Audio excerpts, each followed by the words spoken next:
masing-masing mereka sudah ada misalnya kayak PKK itu membawahi posyandu, PAUD, nah, terus kemudian yang lainnya mungkin bank sampah di bawah Padukuhan. Tapi kalau untuk RW itu sebenarnya itu kaitannya dengan dana ya biasanya untuk kegiatan dan program itu dengan dana. Sementara dana itu kalau RW nggak ada sumbernya, berbeda dengan RT, segala sesuatu masuknya ke RT. Yang dari iuran wajib warga ke RT, misalnya dari iuran dari PKL atau dari pengusaha-pengusaha itu masuknya ke RT. Jadi iuran apa ini? Jimpitan ronda itu ke RT. Jadi RW enggak. Artinya kalau memang mau ada program memang harus ada pendukungnya kan, pendukungnya salah satunya dana. Itu karena dananya enggak ada, makanya itu biasanya program-programnya dari masing-masing RT. Jadi kalau RW itu hanya mensupport saja. Kayak meninjau aja gitu. Ya. Ya itu misalnya ada masalah RW RT nggak bisa menyelesaikan ketika RW. Atau misalnya kita ada giat bareng, misalnya 17-an, ayo satu RW ya kita simpulin bareng. Jadi mereka nanti masing-masing RT mungkin mencari dana ke masing-masing wilayah RT untuk dijadikan satu kegiatan satu RW. Nah, seperti itu biasanya. Berarti bisa dikatakan RT ini yang lebih banyak kerjanya gitu? Ya betul.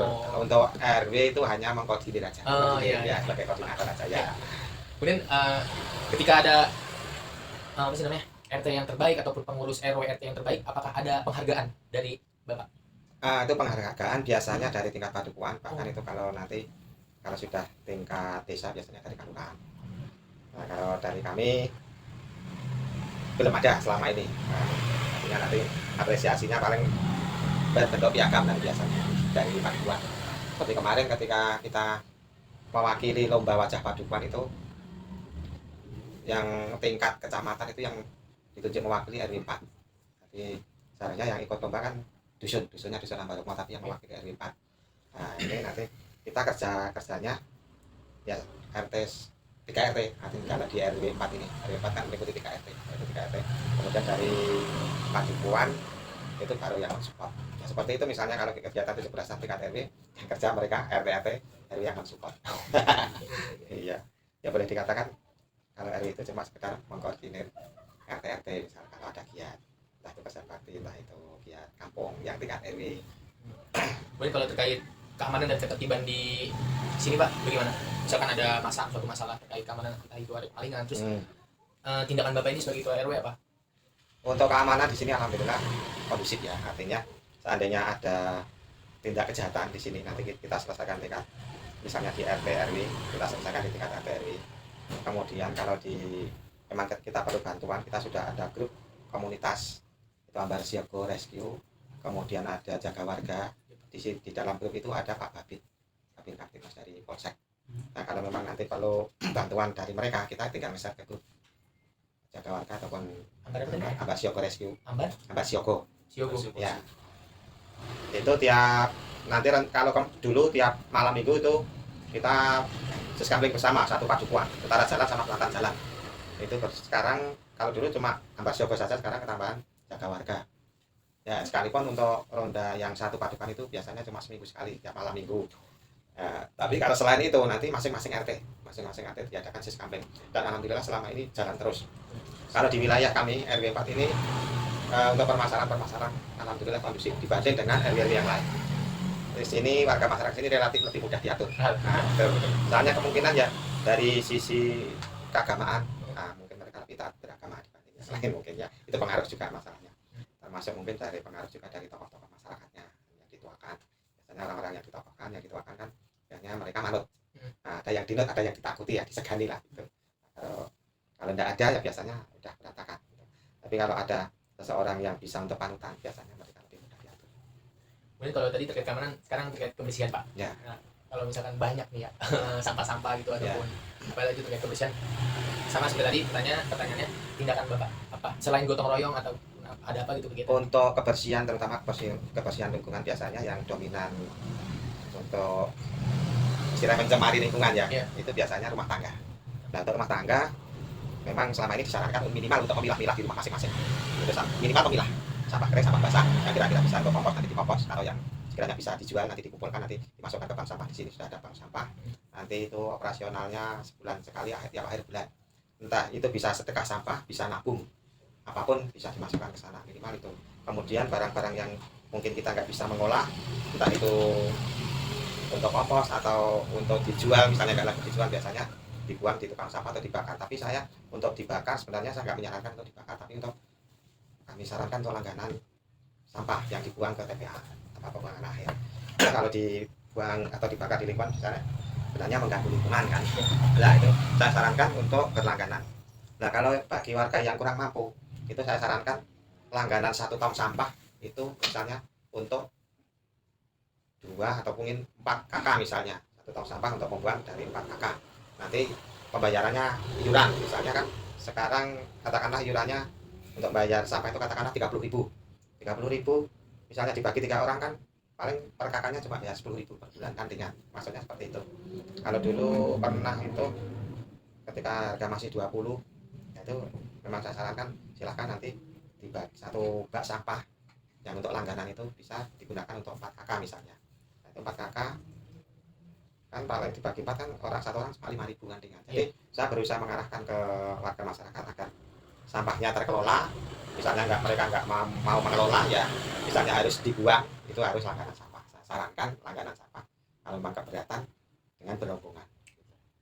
Nah, termasuk untuk masalah keamanan tadi ya, balik masalah keamanan itu yang jadi sasaran kebanyakan terus terang biasanya mahasiswa anak kos. Nah, karena mereka mungkin teledor juga. Pertama, sebenarnya warga kos itu sudah disarankan atau tidak diwajibkan untuk lapor ke RT RW, tapi nyatanya sama sekali nggak ada. Akhirnya RT RW kan nggak mengenali mereka, yang kok di situ siapa, yang orang main siapa, kita kan nggak tahu. Akhirnya kita juga nggak bisa ikut mengawasi apakah itu yang kok di situ, apakah itu orang main, nah, kita nggak tahu. Apakah itu pencuri, kita nggak tahu. Anak kos sekarang beda dengan anak kos tahun 80-an. Anak kos tahun 80-an itu interaksinya dengan masyarakat lebih erat. Bahkan anak termasuk saya 80-an udah masih bijak, sering ikut turun ke sana Gowo. Dulu Gowo itu belum ada masjid. Setiap habis sholat asar saya turun ke bawah untuk ngaji anak-anak habis asar sampai maghrib sholat jamaah, kemudian ngaji lagi sampai sholat isya selesai baru kita pulang. Dulu seperti itu. Ya, masyarakat sekitar ada kerja bakti, anak kos biasanya ikut. Nah, sekarang nggak ada.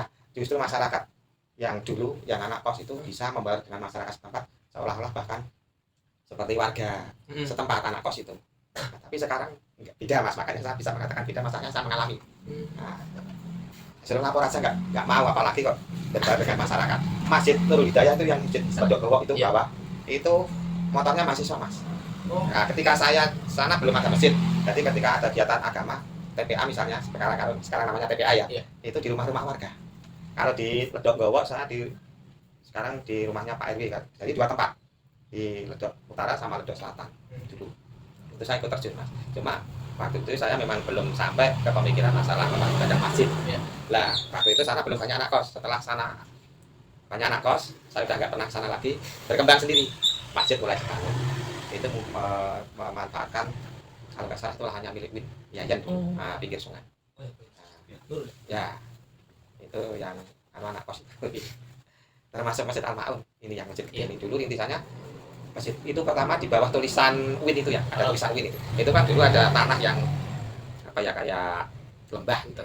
Sedikit itu di sana dibangun dengan bambu. Nah, di barat selokan yang ke sana itu.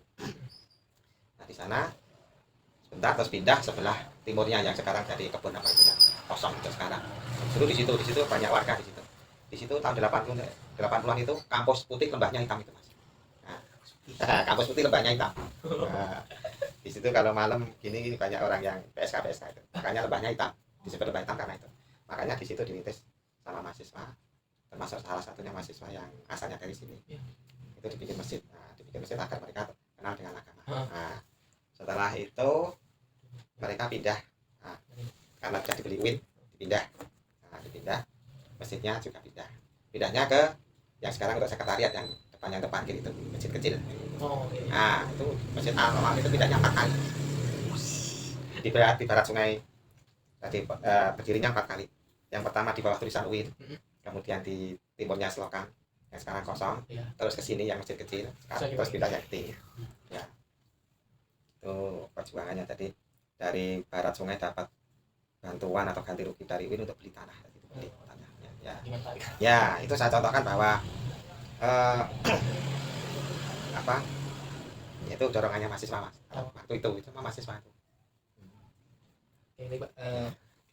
Di sini RW 04 ini punya visi misi nggak Pak? Visinya apa, misinya apa? Mungkin Bapak ada catatan nggak bisa disampaikan di sini itu nanti biar kita foto aja atau gimana Pak? Untuk visi misinya sebenarnya ya yang penting warga masyarakat sini rukun, aman, kemudian lingkungan bersih gitu aja. Itu aja. Iya. Yang penting gitu. Untuk yang lainnya mungkin nanti itu programnya dari Paduan. Nah terakhir mungkin Pak, bagaimana Bapak sebagai ketua RW ini bisa memotivasi antara pengurus RW dengan warga sekitar? Gitu. Apa?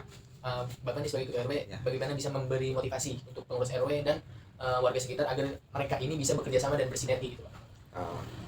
Itu memang saya tekankan untuk apa ya, kerukunan, karena memang kita mengaca dari kadang-kadang kita mengaca dari wilayah lainnya, misalnya dari RW yang lain atau ya RT yang lain, itu di RT sana itu ada sering masalah gini. Nah makanya di sini selalu setiap ada pertemuan selalu saya tekankan, saya ajak untuk rukun antar warga, termasuk kepengurusannya. Kalau memang kira-kira ada yang istilahnya ngeyel bandel, biasanya mereka ditinggal. Artinya ditinggal itu ya nggak diajak giat, nanti mereka merasa. Tapi selama ini nggak sampai terjadi seperti itu. Selama ini saya tekankan untuk saling rukun. Kalau ada masalah kita selesaikan dengan musyawarah. Dan alhamdulillah selama ini khususnya di RW 4 tidak ada masalah yang berarti. Seperti Bapak yang bilang, Ya, masyarakat sini ya, relatif. itu biasanya saya sampaikan ketika misalnya ada pengajian di masjid, atau misalnya saya sampaikan ketika kumpulan RT atau mungkin kumpulan ibu-ibu, itu selalu saya tekankan gitu. Kalau secara struktural di sini ada nggak Pak RW? Maksudnya kayak misalkan masih ada sekretaris bendahara gitu Pak? Ya. Terus ada divisi-divisi lain kan Pak?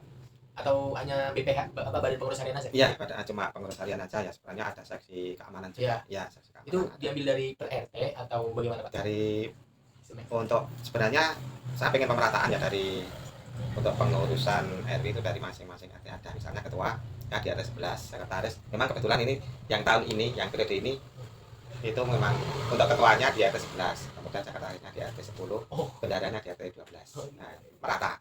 Tapi kalau yang tahun dulu, karena memang yang waktu itu yang membentuk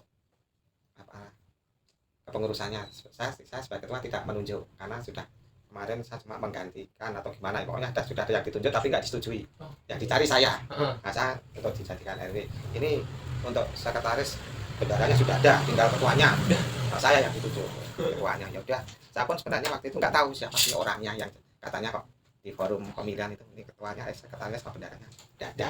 Nah, setelah jalan saya baru tahu, oh itu orangnya. Nah, itu kebetulan satu RT orangnya, bendaharanya di RT 11, sekretarisnya juga di RT 11. Itu nggak sengaja. Tapi Bapak ini sering mengadakan pemantauan nggak Pak terhadap RT 11, RT 13 ya Pak ya?